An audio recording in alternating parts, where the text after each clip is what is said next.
Noi stimiamo sui 4-5.000 operatori, insomma, sostanzialmente questi sono i numeri. La sanità del Veneto non si ferma, ma sta facendo sempre più fatica a fronte di una mancanza di almeno 4.000 operatori sanitari in corsia.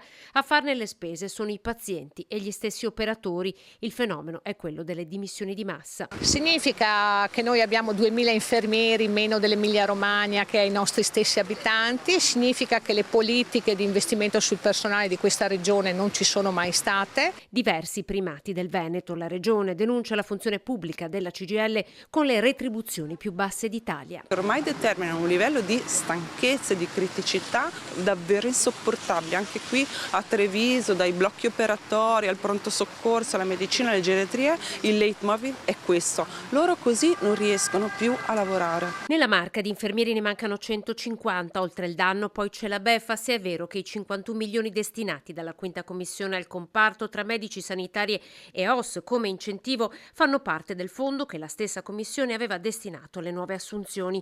Sotto accusa anche l'organizzazione dei blocchi operatori e la gestione degli ordini. La carenza di farmaci io l'ho provata sulla mia pelle, a maggio ho subito un intervento d'urgenza e mentre mi operavano in realtà non capivano dove fosse il betadine, che è banale ma non è così banale. Un viaggio in Veneto iniziato ieri a Padova, proseguito questa mattina a Montebelluna e poi a Treviso.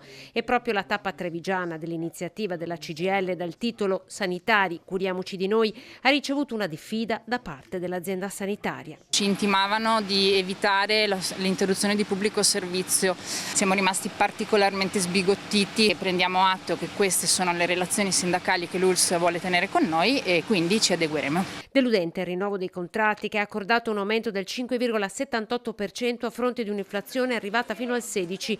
Che la legge di bilancio possa fare la differenza oggi sono in pochi a crederlo. Dalle prime cifre che circolano sembrerebbe proprio di no ed è una delle ragioni per cui noi il 19 ottobre assieme a Will saremo in piazza a Roma.